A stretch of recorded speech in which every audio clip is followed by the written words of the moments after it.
My name is John Barbian. I'm the Regional Refugee Coordinator at the Embassy of the United States in Kampala.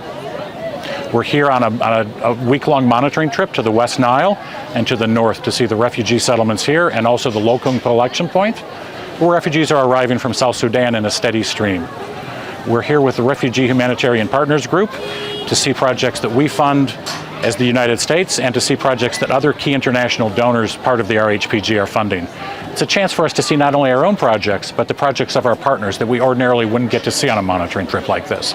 The Refugee Humanitarian Partners Group is co-led by UNHCR on behalf of the international organizations and on behalf of the U.S. Embassy for the donor community.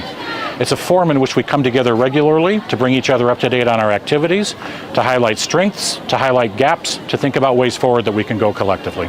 As we've seen this week, underfunding is a major concern across all of the sectors. However, one thing that surprised me is how it's also heightening the need for a more sustainable type of assistance.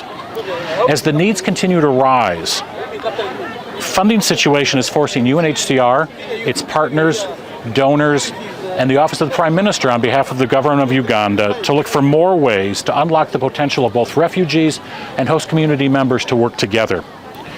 We've seen ways in which these communities are working collaboratively together to share inputs and maximize for the benefit of all the communities. I think as a highlight, it shows two things on the way forward. It's a great picture of the overall refugee response in Uganda, not just in West Nile in the north, but I think it reflects the protracted nature of some of the refugee response across Uganda. And so there's two things really to think about. The first, there really needs to be a continued focus on the humanitarian emergency nature of helping the most vulnerable, and a renewed effort to sustainably lift the most vulnerable refugees out of poverty. Second, motivating new donors is really key in this response.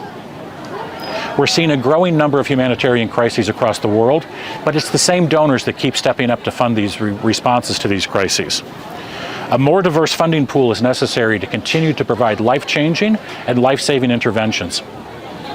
This mission was important to come to the north to highlight the gaps that are here, but also to put a keen eye on helping all of the donors remember to keep a focus on humanitarian assistance as we all work with the government of Uganda and all of the other partners in the refugee response, focusing our attention on preparations for the Global Refugee Forum in Geneva in December.